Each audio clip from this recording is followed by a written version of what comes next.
Gold, trusted gold buyers. మీరు తాకట్టు పెట్టిన బంగారాన్ని విడిపించి ఈ రోజు ఉన్న మార్కెట్ ధరకు కొనబడను.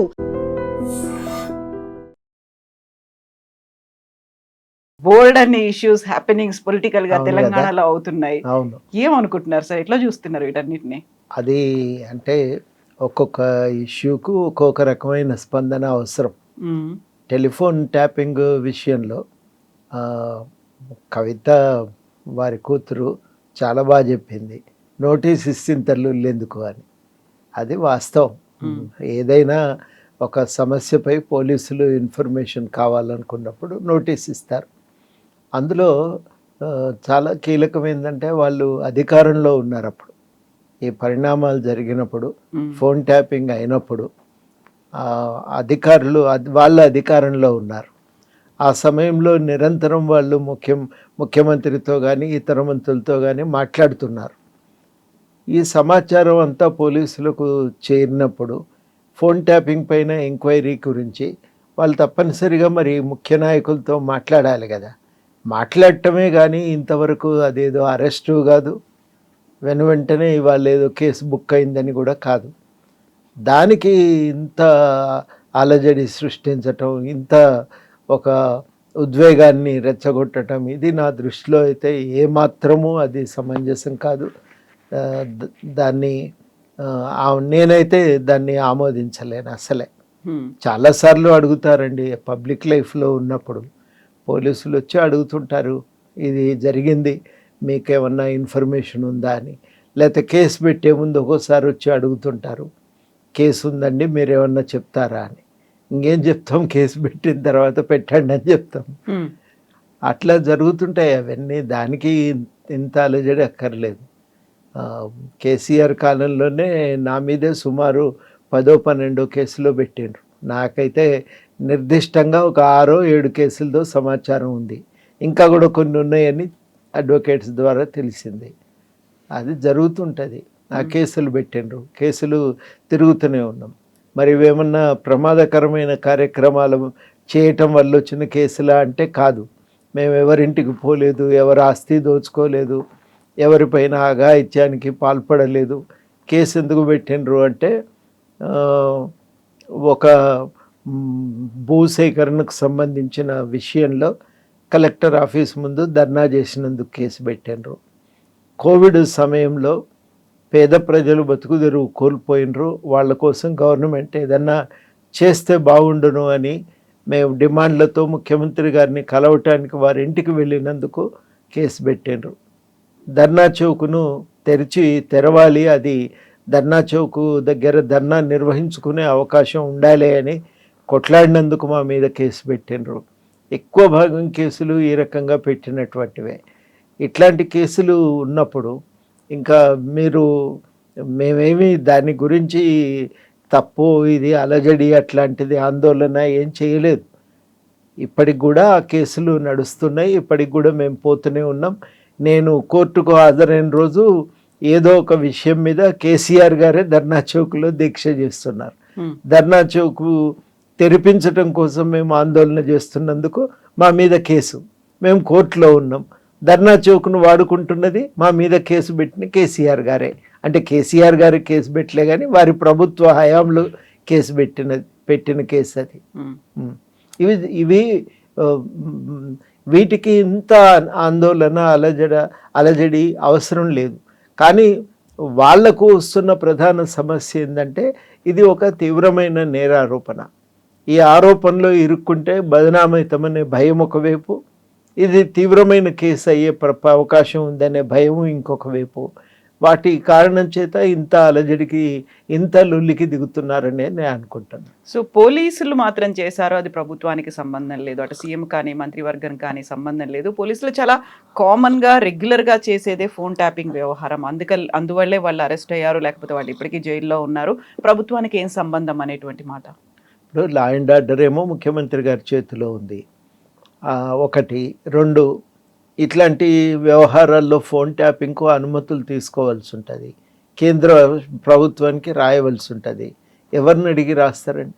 మొదటి మాట, ప్రభుత్వం అడగకుండానైతే కేంద్రానికి రాయరు కదా నాకు తెలిసిన మేరకు. రెండు, ఒకవేళ మీకు సంబంధం లేదు, ఆ మాటే చెప్పి వస్తారు కదా, మాకేం సంబంధం లేదని. సమాచారం కోసం పిలవటం తప్పు ఎట్లయితుంది, అది నేరం ఎట్లయితుంది అని నేను అడుగుతున్నా. సో ఇప్పుడు ఈ ప్రభుత్వం కూడా బీఆర్ఎస్ ప్రభుత్వంలో ఫోన్ ట్యాపింగ్ అనేది జరిగినట్టుగానే కాంగ్రెస్ ప్రభుత్వంలో కూడా ఫోన్ ట్యాపింగ్ చేస్తున్నారు అనే మాటను అటు బీఆర్ఎస్ లీడర్లు కావచ్చు, బీజేపీ లీడర్లు కూడా చెప్తున్నారు కదా సార్. చెప్పండి, మీ మీద ఆధారాలు ఉంటే మీరు చెప్పండి, తప్పు ఇట్లా చేయటానికి వీలు లేదని. నాకు అయితే ఆధారం లేదు కాబట్టి నేను మాట్లాడలేను. గతంలో మా మీద మా ఫోన్లు కూడా ట్యాపింగ్ అయినాయి. నాకేమి ఆధారము, ఎవరన్నా చెప్పినరా నాకు అంటే కొంత ఇంటెలిజెన్స్ వాళ్ళు కలిసినప్పుడు వాళ్ళు అడిగి చేసే వ్యాఖ్యలను బట్టి మనకు అనుమానం వస్తుంది. అంటే వీళ్ళకి ఏదో ఫోన్ ట్యాపింగ్ ద్వారా సమాచారం అందింది అని. రెండోది ఏమవుతుందంటే, మనం ఏదైనా కార్యక్రమానికి బయలుదేరినప్పుడు వాళ్ళే ముందు వచ్చి ఉంటారు. ఇట్లాంటివి కొన్ని అనుమానాలు ఉంటుంటాయి. అనుమానాల వల్ల మనకు తెలుస్తుంటుంది ఇదే ఫోన్ ట్యాపింగ్ అవుతుంది అని. ఇట్లాంటి సందర్భంలో మరి ఆ రోజుల్లో కూడా నేను చాలాసార్లు మాట్లాడిన, ఈ ఫోన్ ట్యాపింగ్ చేస్తున్నారు, ఇది కరెక్ట్ కాదు, వ్యక్తిగత గోప్యతకు భంగకరం, ఇది వ్యక్తుల యొక్క జీవితాల్లో జోక్యం చేసుకోవటం కానీ, జోక్యం చేసుకొని వ్యక్తిగత జీవితాన్ని నియంత్రించేటువంటి ప్రయత్నం చేయటం కానీ అది కరెక్ట్ కాదు. అది ప్రజాస్వామ్యంలో అస్సలు జరగకూడని పని. అటువంటి పనికి దిగటము అంటే ఒక రాచరిక వ్యవస్థను పోలిన విధంగా మనం పరిపాలన చేస్తున్నట్టే లెక్క. తెలుసుకోవాలి, నియంత్రించాలి అనే ప్రయత్నం చేయటమే. జార్జ్ ఆర్వెల్ 1984 అనే పుస్తకం రాసిండు. అందులో నియంతృత్వం అనేది ఆధునిక యుగంలో ఎట్లా ఉంటుంది అనే వివరణ ఉంటుంది. అంటే ఆధునిక యుగానికి వచ్చేసరికి రకరకాల పద్ధతుల్లో వ్యక్తి పైన నిఘా పెరుగుతూ ఉంటుందని. అట్లాంటి ఒక నిఘా వ్యక్తుల మీద పెట్టడమే అది సమంజసమైన పద్ధతి కాదు. అది ప్రజాస్వామ్య విలువలకే వ్యతిరేకమైనటువంటిది. అట్లాంటి పద్ధతులను వ్యతిరేకించాలి. ఎవరు చేసినా తప్పే అది. ఏదో కరడుగట్టిన నేరస్తులు మీద ఏదన్నా ఎంక్వైరీ కోసం నిఘా పెట్టడం వేరే మాట. లేదా ఏదన్నా ఒక పెద్ద ఘటన జరిగే ప్రమాదం ఉందని తెలిసినప్పుడు దానికి సంబంధించిన సమాచారం తెలుసుకోవటానికి నిఘా పెట్టడం వేరు. అట్లాంటి సందర్భాలు లేకుండా కేవలము వ్యక్తుల మీద నియంత్రణ కోసమే మనం ట్యాపింగ్ చేయటం, నిఘా పెట్టడం అనేదే మంచిది కాదు. అది ప్రజాస్వామ్యానికే విరుద్ధం. అదొక నిరంకుశత్వ పోకడలకు అది సంకేతం తప్ప మరొకటి కాదు అది. సో ఈ గవర్నమెంట్ కూడా ఫోన్ ట్యాపింగ్ చేస్తుంది అన్నప్పుడు మీ ఫోన్ ఏమైనా ట్యాప్ అవుతుంది? నాకైతే అట్లాంటి అనుమానం ఏం లేదండి. అట్లాంటి సంకేతం కూడా నాకేమీ అందలేదు ఇప్పటి వరకు. ఓకే సార్, ఇప్పుడు తెలంగాణ తీసుకొచ్చింది ఎవరు జేఏసీ ఏర్పాటు చేశారు, ఎవరు జాతిపిత అనేది, ఇవన్నీ కూడా ఈ అంశాలు మళ్ళీ ప్రస్తావనకు వచ్చాయి, చర్చ జరుగుతున్నాయి. ఫోన్ ట్యాపింగ్ కేసుకి సంబంధించి ఆ రోజు బీఆర్ఎస్ శ్రేణులు ఆందోళన దిగాయి, తెలంగాణ జాతిపితను మీరు ఎలా క్వశ్చన్ చేస్తారు, తెలంగాణను తీసుకొచ్చినటువంటి కేసీఆర్ని అని. అంటే ఈ పంచాయతీ అంతా ఎందుకు వస్తున్నదంటే, ఒక్క వ్యక్తే తెలంగాణ రావటానికి తేవటానికి కారణం అనే మాటలు మాట్లాడటం వల్ల గొడవ అవుతుంది. తెలంగాణ రావటానికి ఒక్క వ్యక్తి కారణం అని చెప్పుకోవటం సమంజసం కాదు. దాని వెనకాల అనేక శక్తులు ఉన్నాయి. ఆ శక్తుల యొక్క పాత్ర ఒక్కొక్కరిది ఒక్కో రకమైన పాత్ర ఏ రకంగా వాళ్ళు నిర్వర్తించినా అందరూ భాగస్వామ్యం ఇందులో ఉన్నది. అన్నిటికంటే ముఖ్యం ప్రాణాలు అర్పించి బలిదానాలకు పాల్పడి తెలంగాణ కోసం రక్తతర్పణం చేసినటువంటి వాళ్ళు ఉన్నారు. 3 రకరకాలుగా తమ జీవితాన్ని కాదని తమ ఆస్తులను కరగదీసి తెలంగాణ కోసం కొట్లాడినటువంటి వాళ్ళు ఉన్నారు. వీళ్ళందరికంటే గొప్ప త్యాగం అయితే రాజకీయ నాయకత్వాన్ని మాత్రమే అనుకుంటే చాలా పొరపాటు అండి. వాళ్ళందరి త్యాగాన్ని రికార్డ్ చేద్దాం. ఇది అందరం కలిసి కొట్లాడితే వచ్చిన తెలంగాణ. దీంట్లో మొదటి నిజంగా ఎవరికైనా దక్కాలి అంటే అది అమరవీరులకు దక్కాలి, త్యాగం చేసిన ప్రజలకు దక్కాలి. ఇది ప్రజల యొక్క త్యాగం వల్ల వచ్చిన రాష్ట్రం, ప్రజా పోరాటాల వల్ల వచ్చినటువంటి రాష్ట్రం.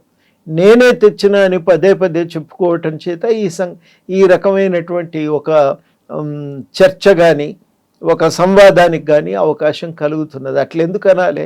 అందరం కలిసి కొట్లాడి తెచ్చుకున్నాం, అందులో నేను కూడా ఓ పాత్ర పోషించిన అని చెప్పుకుంటే అది మనకు గర్వంగా ఉంటుంది, చెప్పుకోవటానికి సమంజసంగా ఉంటుంది, ప్రజలు కూడా మెచ్చుతారు.